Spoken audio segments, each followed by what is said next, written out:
Hello, everybody. Welcome back to the Ear Burners podcast. We're back with another music episode. I know we talked about Yarlers, but now we're actually going to talk about an album. We're back to the album picks, the album reviews and listens throughs.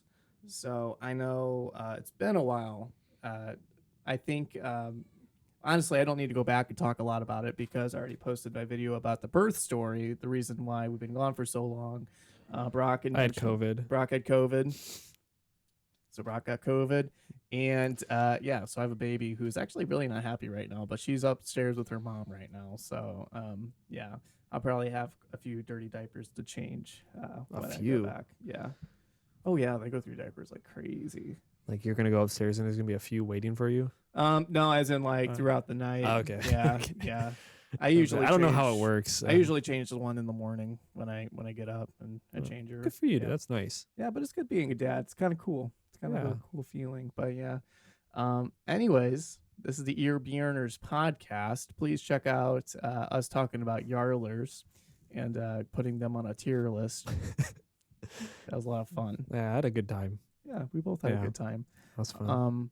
But yeah, anything else? Anything else going on? I know we both watched the Obi-Wan. Yeah. Obi-Wan Kenobi was really good. Yeah, I'm liking it. it. Yeah. Yeah. I think it's cool that they still have James Earl Jones doing the voice for Vader. Do you know that's actually an AI that's like taken his voice from Oh, really? snippets, I thought it was remade it, but he gets credit for it. Oh, really? Uh-huh. I thought it was actually him doing the voice. That's what they did with Luke Skywalker too. Oh, really? Yeah. Well, it is his voice, but it's They redid assembled. it. I see. Okay. So they did like some computer thing to make it the way it is. Some people say it sounds better than Rogue One because he actually did that himself. Yeah. And then Hayden Christensen's actually in the suit, which is kind of cool too. Yeah. So like, and yeah, there's a lot of interviews online with Hayden and Ewan McGregor. Yeah. Yeah. No, I like the show. I think some people are like dogging on it for writing or something, but it's so Star Wars. It is. I don't know what they. Dude, it's fucking gritty, man. I saw in just a flash one person's hand, like spoilers, everybody, like a hand gets chopped off, the and then stormtrooper gets. Oh my god! I building. gasped. Yeah, man. I was just like, holy shit! Like that's like the craziest thing I've seen happen, other than the first episode of Mandalorian season 1. But with the fucking door. But you don't see that happen, right? Yeah. So like even the Clone Wars show had some really, but in crazy none of shit. Yeah, not really in any of like the movies following like the newer movies. You don't see anything like that. Yeah. Like holy shit, this woman just got her hand chopped off with a lightsaber. Like you don't see that shit. That was awesome. Yeah, I was like, holy fuck. But no, I'm enjoying it. I'm really enjoying it. But I am going back. How did you phrase it? The non-birthing parent leave. Mm-hmm. Yeah, so I'm gonna be off my non-birthing parent leave here soon. But I really enjoyed my time with the baby and all that. They call it paternal too. Yeah, paternity leave. Paternity, yeah. Paternity. Non-birthing parent. I mean, yeah. It's pretty woke. Yeah, pretty woke. it's a woke way to do it. It's a woke way to do it. But so I'll be going back to work here soon again. But yeah, that baby is not happy. But anyways, so this episode we are going to do or talk briefly about or go through Black Sabbath, Paranoid. So earlier in the month of May, I had my dad. He actually had called in, and I had asked him what Black Sabbath album would be the best one to talk about, and he said, "I think Paranoid would be the best, just because there's more hits on it." And so that's the one that my dad had chose. So, yeah, he wasn't wrong. Yep. Yeah, it's probably their most well known, but yeah. Yeah. Wait, are you gonna roll the intro? Yeah. Oh, we gotta hear that intro. Hell yeah.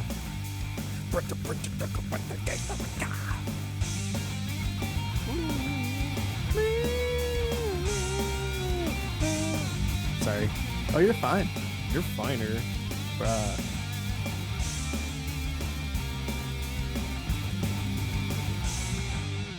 All right, so we're back, and we have Paranoid by Black Sabbath. So, again, this is a band that I grew up a lot listening to because my dad was a big fan of Black Sabbath and Ozzy Osbourne. Um, Jokingly, my dad talked a lot about Merciful Fate and King Diamond. That was me and Brock went to see Slayer, and in that concert we saw King Diamond, and my dad was very jealous of that. So He stole the show. he did steal the show. Yeah. Yeah. So I picked this band just because it's something I grew up listening to. Sometimes it has a seasonal thing where it's like there's a couple songs by them that I'll listen to. Like around Halloween, this is a cool band to listen to. Like I'll put on like Nativity in Black, which is not on this, but it's one of my favorite Black Sabbath songs. And also Sweet Leaf, which is Master of Reality. It's not on this one, but probably two of my favorite Black Sabbath songs. But there's quite a few on here that are really good as well. Yeah. I grew up not listening to metal, but my dad liked to play spoof Christmas music Yeah. parodies, Mm-hmm. and especially by the Bob Rivers guy. Mm-hmm. And there is a song that mixes Jingle Bells with Iron Man. Really? And at the beginning, he goes, "I am Santa Claus." I think I might have heard that. Yeah. And my mom said as a kid, like I still had a pacifier in my mouth when I first heard this song, and my eyes would get so big at that part. Yeah. And I'm pretty sure that's like the first metal song I heard, and that's probably what got me into darker music, was listening to that song. I am and Santa then I Claus. later had heard Iron the Man. actual Yeah. version of it. Yeah. I remember I saw one of my relatives. It was a story in my family that intro to Iron Man really scared the shit out of one of my relatives. I can't remember if it was. It sounds scarier on the Christmas version. The guy said, "Oh, yeah, it's like a full guttural." Yeah, yeah, it's awesome, and it actually like musically mixes the songs together really well. Yeah, yeah. It's like that part's like Yeah, that's funny. yeah, Yeah, and they laid the melody of Jingle Bells over the rhythm of the Iron Man really well. Yeah, going back and listening to it, I was like, this is actually pretty sophisticated. yeah. I think, and so Black Sabbath and like going back to like Guitar Hero days too, like Guitar Hero 1, Guitar Hero 2, right? War Pigs was on War it, right? Pigs, Yeah. yep. So War Pigs was one of the fun songs to play on like I think it was Guitar Hero 1 or 2. I think it was 2. On 2. I remember that one a lot. I don't think I ever played 1. No. But I think also I think Iron Man was on one of them as well. But oh, maybe.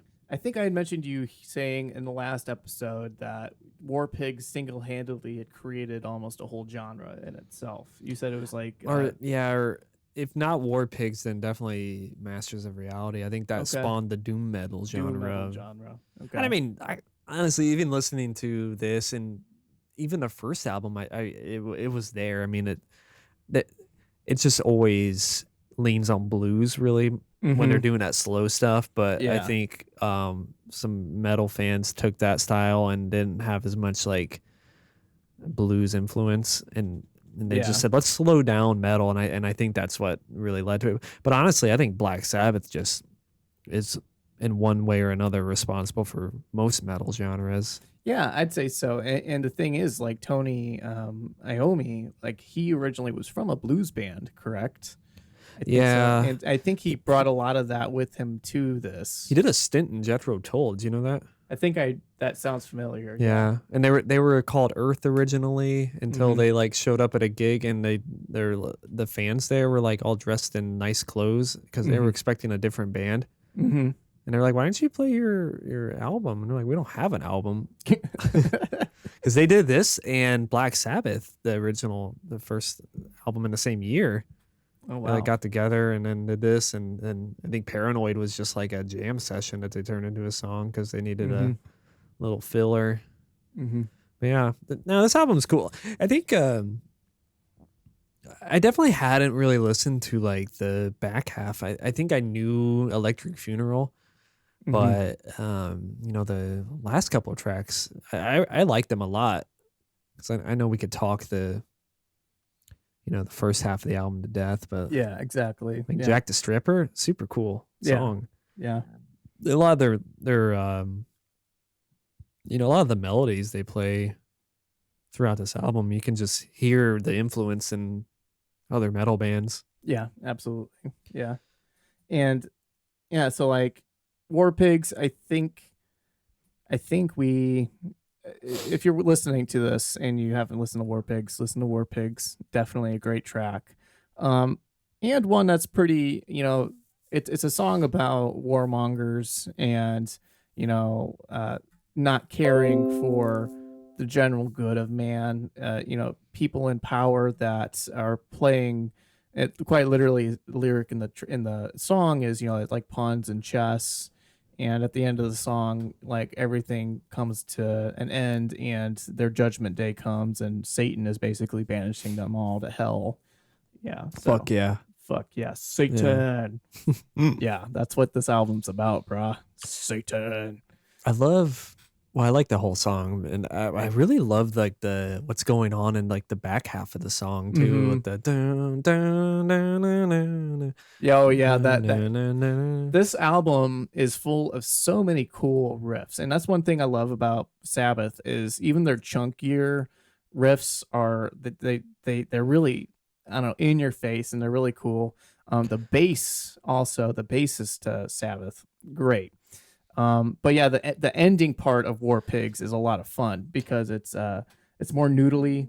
Yeah, and like just even the melodies, like you Mhm. think of the kind of the British bands that came later, like Iron Maiden, like a lot of their influence on, or like their emphasis on melody, you can kind of hear that here. Yeah, Because I don't think people think of Black Sabbath as much for like the melodies.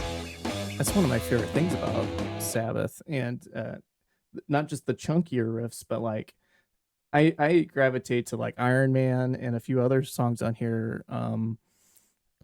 Electric Funeral, one of them too. But Iron Man, Wow, wow, wow, wow. But Iron Man itself is jam packed with some of the coolest fucking riffs I think ever, put Yeah. into like a metal track, and that's like the routes it goes. I remember when I was a kid learning guitar, Iron Man was one of those tracks, and I just wanted nothing more but to listen to learn how to play like, when it's da da da da da, like that's simple and all, like you could say that's cheesy, Yeah, but Smoke on the Water. but then you get to the da da da da da da da da da da da, and like that is, yeah. I love the riff at the end.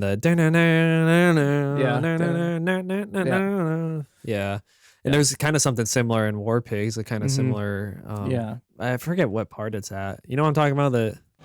This riff. Yeah. Yeah, like Yeah. take this, speed it up, and you have the 80s like prog power metal bands. I mean, Right. there's definitely a lot of like influence on that. Yeah. And like you don't, like Black Sabbath just doesn't get enough credit for being a melodic band, and it's probably Ozzy's fault, since a lot of the time he follows like the melody of the guitar. Yeah, and I was thinking that too. Is like not a lot Especially of on times. Electric Funeral.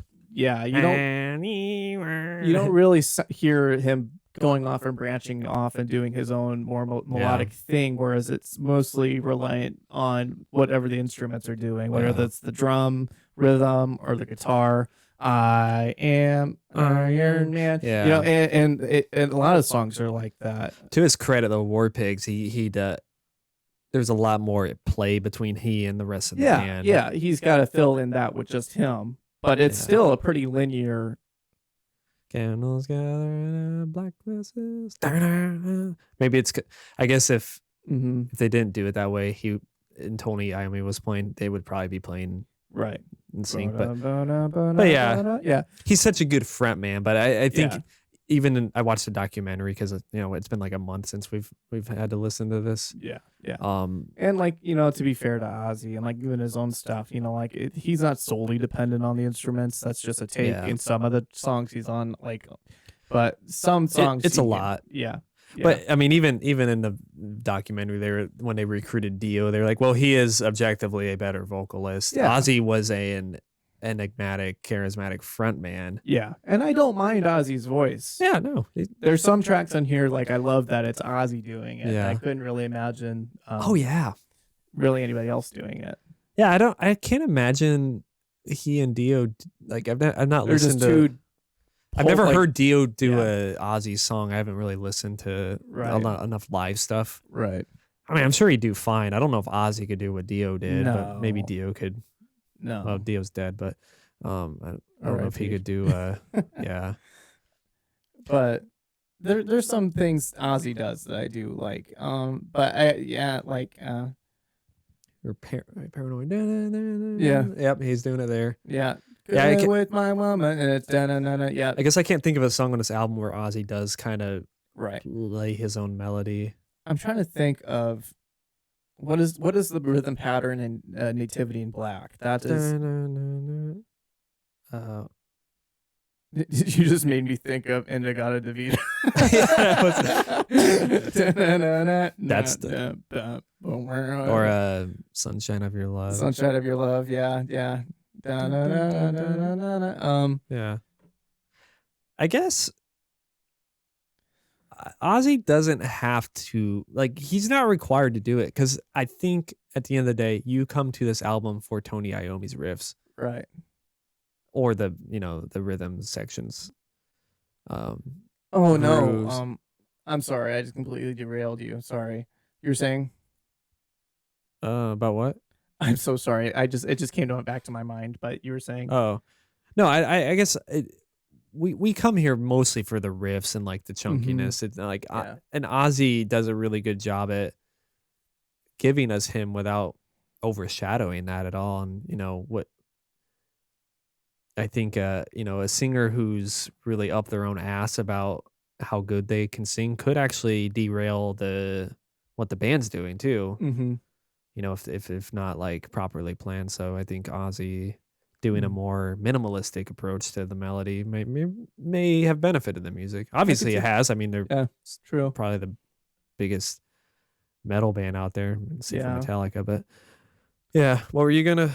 I'm sorry. Yeah, I agree with you. I was gonna say Nativity in Black. He literally does sing to the.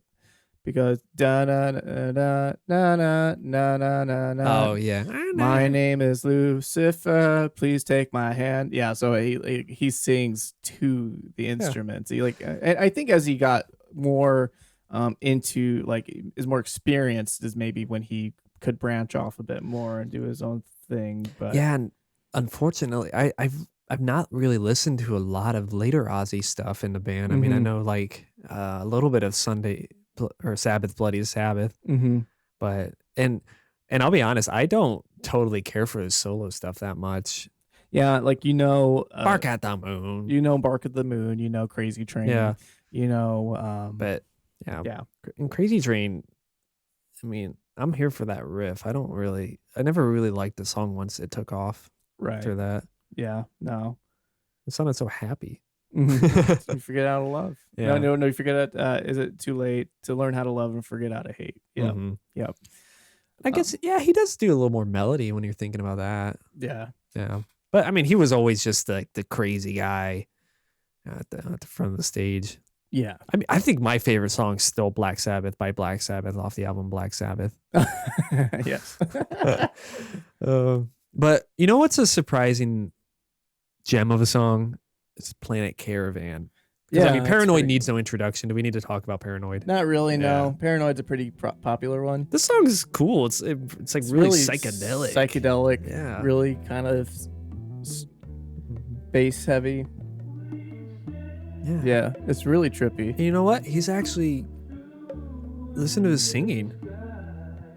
He's actually doing a melody and a riff. I mean, it just counteracts everything we just criticized him for. Yeah, exactly. So he all right, maybe he's following the pace now that I'm listening. Yeah. That's okay. Yeah, I mean, this is such a cool little. And it shows that they kind of had a little bit of flow to the album. It wasn't just kind of packed with songs. I mean, same with like Rat Salad. It's like another kind of interlude. It makes me think of Moby Dick by Led Zeppelin. Right. Which I think Moby Dick came after. Well, Led Zeppelin borrowed something from somebody. Wow, go figure. Whoops. And I know we were talking about Iron Man, and like I was saying with Iron Man, there's definitely track parts of the in Iron Man that are yeah. I remember being new to guitar, and like all the guitar kids would be like, you know how they do that bend at the beginning? They put their finger on the top of the neck by the Whoa. and they bend it down.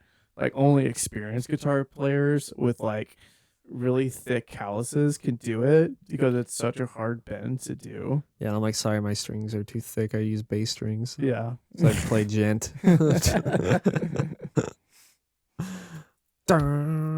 song is just kind of cool. Like it's so well known that it loses like, I don't know, it gets lost on you like how interesting it actually was at the time. Yeah. Because it's like, you know, I think I compare it to Smoke on the Water sometimes as far as like what the riff's doing. Yeah. I mean, this does more obviously, but I don't know that when you're first learning that little like slide with the power, that's not difficult. That, it's like it's tough. not the easiest thing to get. You're sliding around a power chord. It sucks. Yeah, and this guy lost his fingertips. Yeah, in this guy, he did this with like wax nubs. Yeah, like he put wax nubs. Yeah, he put wax on his fingertips, and that's how he played. Crazy. He smashed them in a factory accident, didn't he? Yeah. Crazy melting accident. Yeah, and then so Iron Man. It's such a beefy like tone for the time. Like that's the other thing about it. So slow. Yeah. So slow. But I think they just accidentally made this sound like they were just heavy, like just a heavy blues band. I think he accounted a lot of that heavy sound to using thicker strings because the thicker the string, the easier it was to feel them and play them with the wax nubs. Yeah, and he did something to like loosen the tension on the guitar or something too. Yeah, I mean, it's just like accidentally. I mean, I guess it's like the same thing with like how distortion was discovered by just people turning their amps up too loud. Yeah, this like I was saying earlier, Iron Man is just loaded with badass riffs, like this one here.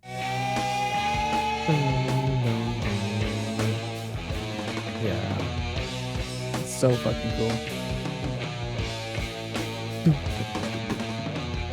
Yeah, and then there was something funny like in this Tony Iommi, Black Sabbath, kind of this period that like I always thought was interesting about like their solos. Like it was like they didn't give a fuck about polish. Like they didn't care that it like sounded, because there's even times in this album where like beats don't line up when people come in. Like it's not perfect. I miss the days when things weren't so and this is something that's perfect. Like really popular. Everybody has probably heard of this. There's times in this album where like you hear a beat hit beat one, and then like half a beat later or like right off of it, it's like you're dropping a shoe. It's like for them, it's not perfect. You know, the beat lands. Some makes it crunchier though. Yeah, it's not like there's a lot of periods in this album where it's not perfect, and in a way that makes it so much more authentic in that way. The dueling guitar solos I was talking about a bit.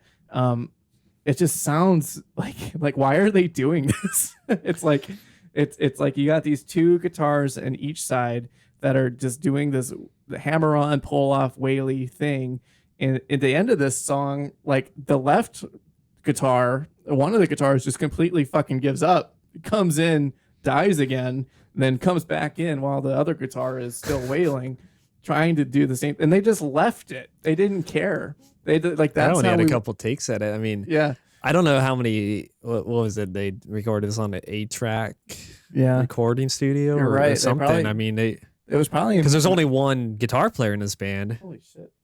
Whoa! One of them farted.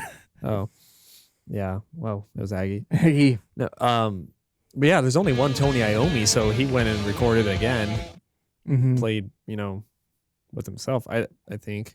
Unless maybe they had a studio session person. I didn't look in the liner notes. But I mean, you would obviously want to have two guitars to pan. Hey, do you have an example of this? Right here.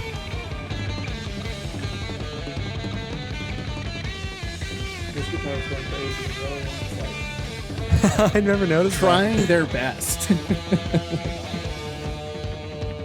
Oh yeah, and you don't have the Yeah. you can't look at it the way you It does can this- now it- to it- really. It does the same thing in War Pigs too. How many takes do you get? You know. Oh, I love this part in War Pigs. That groove is so fucking cool. I love how it goes into this. Yeah. Right here, this guitar solo. They're dueling guitars, but they layered them. Yeah, this is probably a new thing. I mean, this was Yeah. 1970. Yeah. I mean, I'm sure Both doing totally different. so they're not the things. first band to like get intricate with it. But, Yeah. Jack the Stripper starts off with some layering that I thought was kind of interesting. Yeah. Also, this song's really cool too. Yeah, I love this. Very- Yeah. And I love how it comes back to it too. I think Tool heard this song and they're like, "Yep, we got the band. Mm-hmm. We know what we're gonna do." Yeah, I love this little riff. Mm-hmm. Yeah, look how it comes in left and it just Yeah. gets abandoned.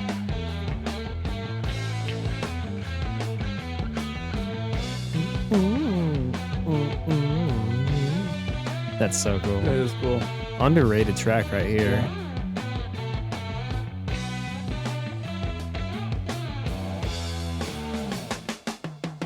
I love the fills. They're always so simple. Oh, that one was a little bit more complex. cool.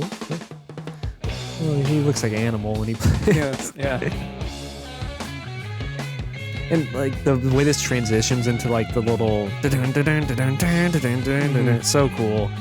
All of these songs have so many moving parts to them. Like it's not just a verse chorus. I mean, to say for like Paranoid. Yeah. Paranoid is probably one of the more, and probably Iron Man, but Paranoid is like the radio song. Yeah. Like this. Yeah. But even Iron Man just like has so many movements too. Yeah, Like this exactly. part, so cool. And then they do then they palm mute it. Like I'm sure this. Just swing to it. Like who did You they get that blues coming in here. Who was palm muting before Black Sabbath? I mean, I'm sure.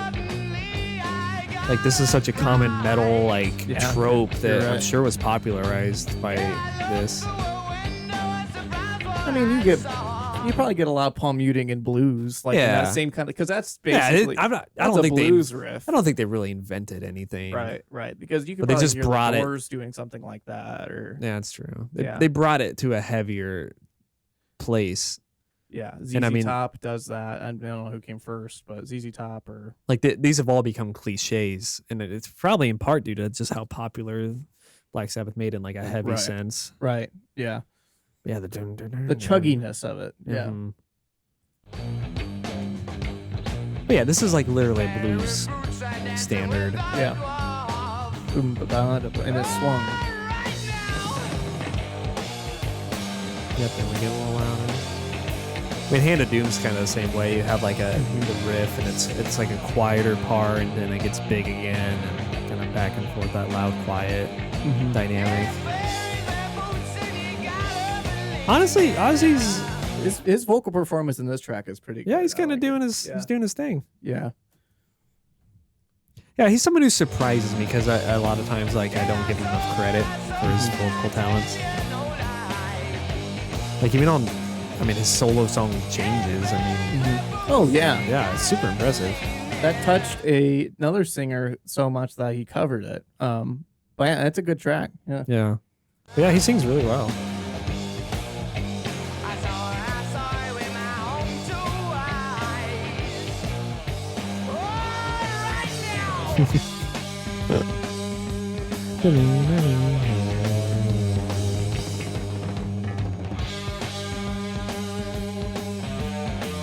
That could be a dead little lick. Yeah, kind of.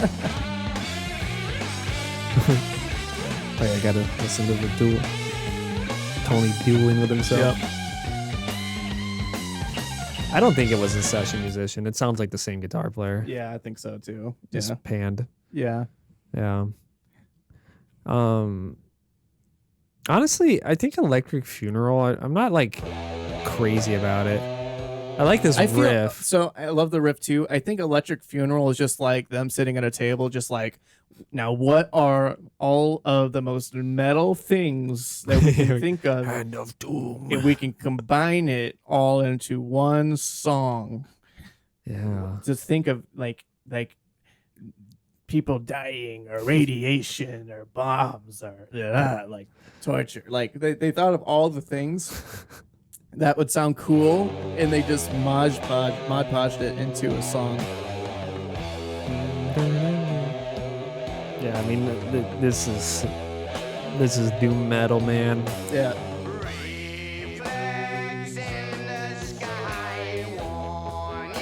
Yeah, I don't care for this part that much. I mean, Again, I like the guitar riff. To the rhythm.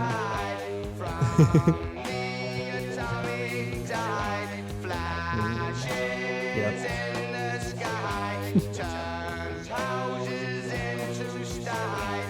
I just love houses into styes, is what he said. To like what? a pigsty. Yeah. Yeah. Just love their whole goal is like, we're gonna make, like, in that documentary that there was like a theater next to like where they record or they rehearsed, and they played like horror movies. I think like Rocky Horror Picture Show, or maybe, I don't know if that was out yet. Something, maybe it was Dracula, I think. And they're like, why don't we just make scary music? Yeah. Yeah, and then they wrote the Black Sabbath by Black Sabbath off the album Black Sabbath. Sabbath. Yeah, I don't think they've written anything that scary since then. I mean, I think that's the darkest song, because everything else is just like heavy blues. Yeah. That song itself is like terrifying. It is. Yeah. Yeah. Black Sabbath by Black Sabbath on the album Black Sabbath is a really scary song. Yeah. And they said that the label put like an upside down cross inside the liner notes, and they did not know that. And he's like, I think Geezer Butler was like, I detected some of my parents, and they were like, what's this all about? I'm not sure about this. That's funny. I remember at that King Diamond concert, like they were setting up the stage, and they had a bunch of upside down crosses on the stage for their setup. And I sent a picture to my dad. I'm just like, Dad, they put them the wrong way. Why are they putting? Someone's getting fired. That's not how I've seen it. Like, what's going on? Those aren't the right way. I'm scared. Hand of Doom. Yeah, this is a classic blues, man. That's, yeah, it's I like the dynamics of it. Time's caught up with you. Now you wait your turn. I could see if you think of Jack Black when you listen to this. God damn it! I know.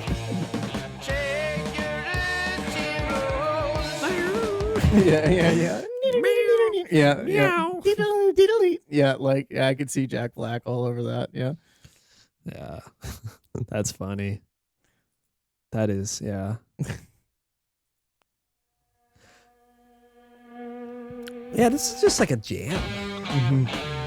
But it reminds me of Moby Dick. You know that song? Yeah, it does remind me of Moby Dick. You're right. I was also thinking like Moby Dick reminds me of this. Yeah.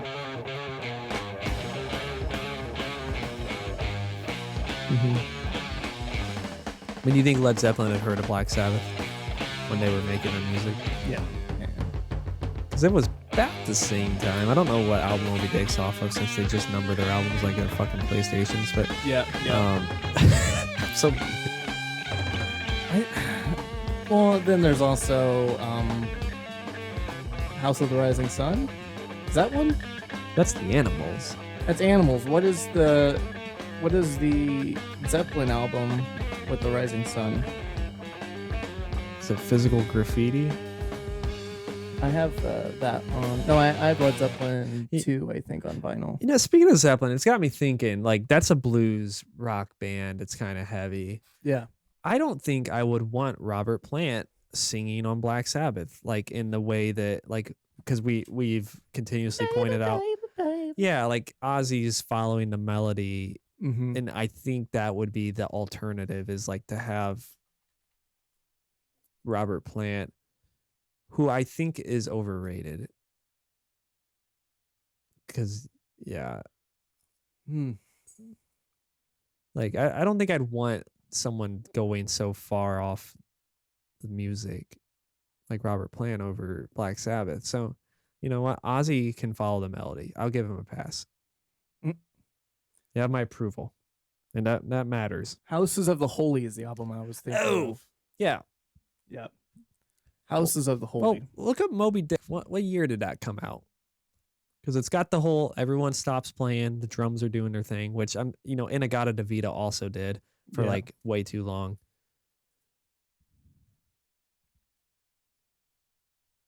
Hey, mama said the way you move gonna make you sweat.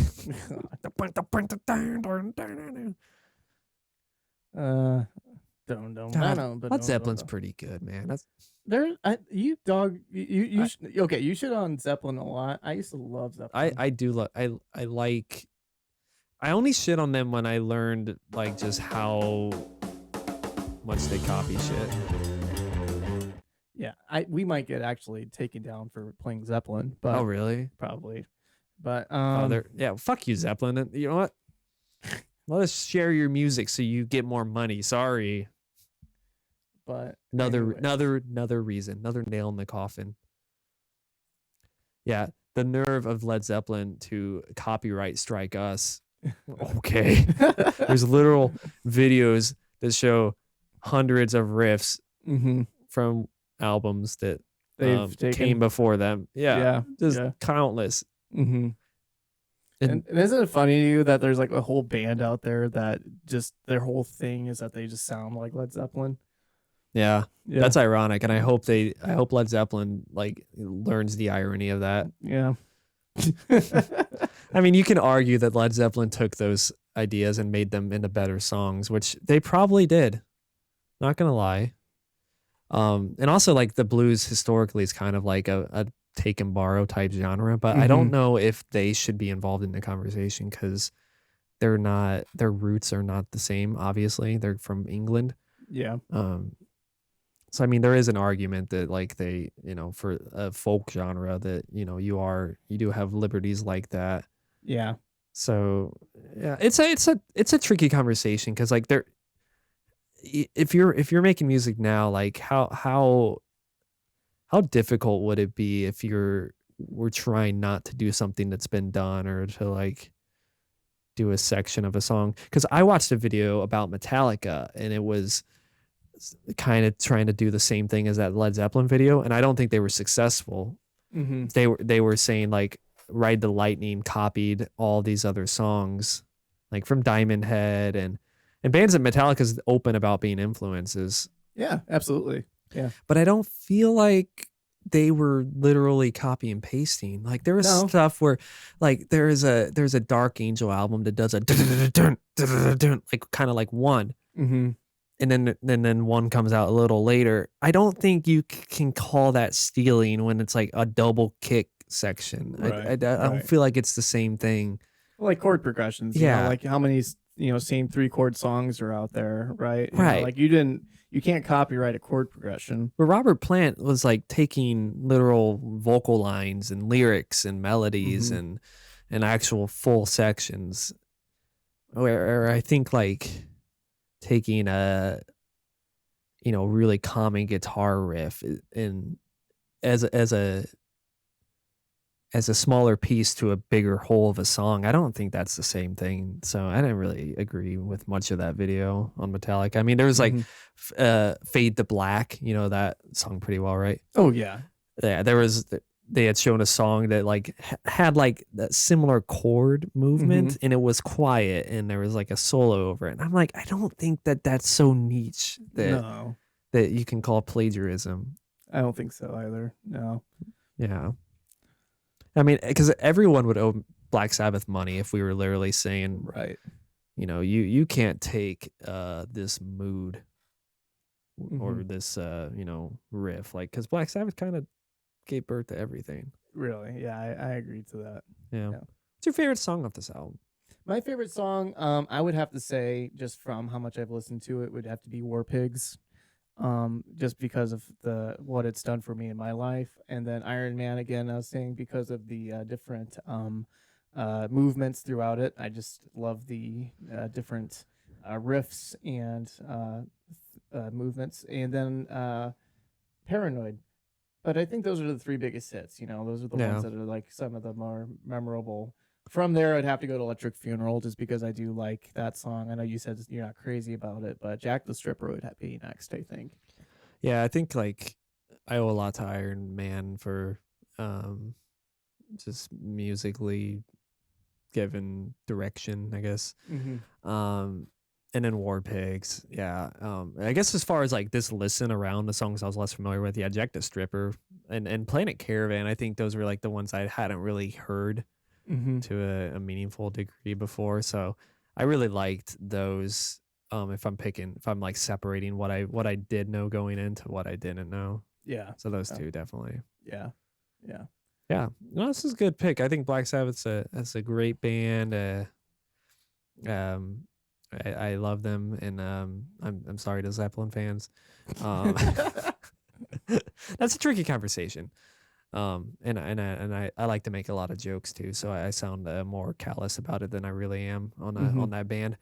But yeah, no, we owe a lot to Black Sabbath. Yeah. There's not enough you can say about this album, but I think a lot's been said on it already. But Yeah. I think it was nice to really, find the roots.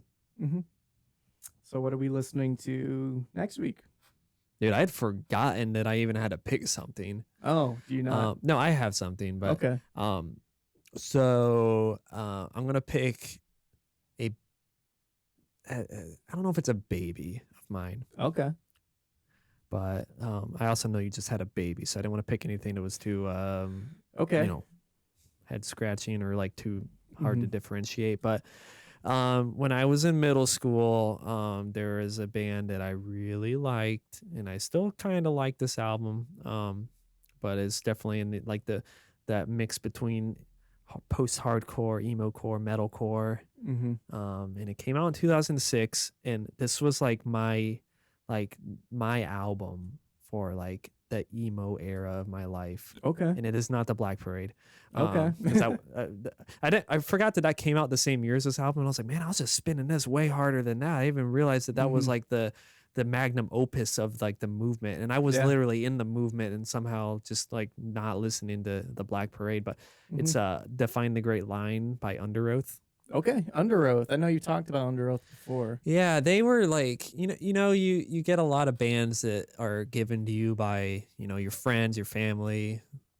My sister actually showed me an Under Oath song, I remember you telling me that. Yeah. and it was off of They're Only Chasing Safety. But then Define the Great Line came out, and it was like a pretty darker direction for them. And no one, like my sister, didn't really share the same love for this album. Naturally, I mean, it was definitely darker. There was less of a pop rock influence on it. Still pretty heavy on that, like repeating the listen on it. I'm like, it's still pretty catchy.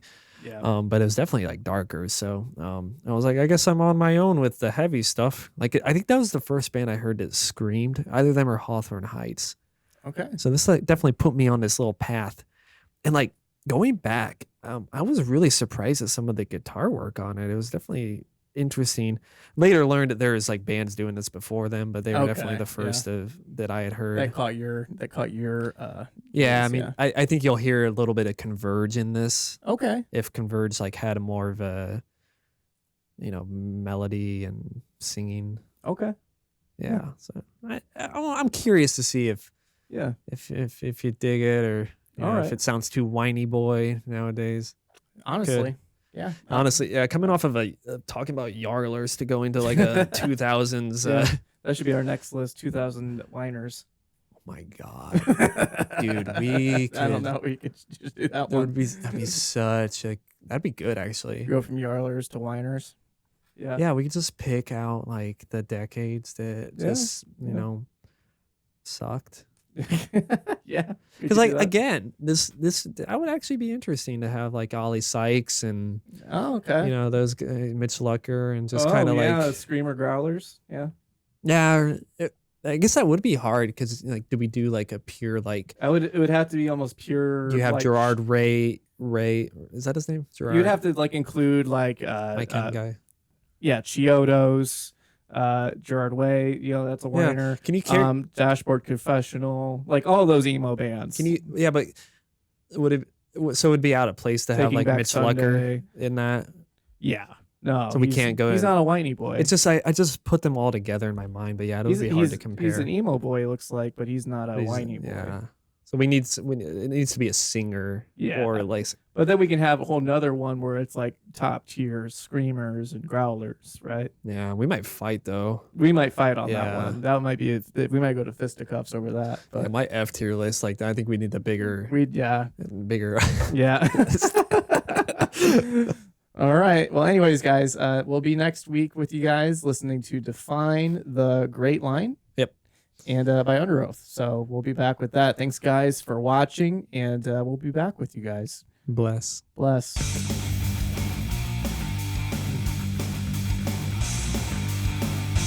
It was nice seeing you again, buddy. Yeah, man. A long double header. Yeah, we expect to do this one pretty well though. I think so. And the video stayed on. It So it's did. Yeah, definitely I think what Photoshop's happened fault. was I had to keep that software in the background. It was a big part of it. Oh, I had to stay open.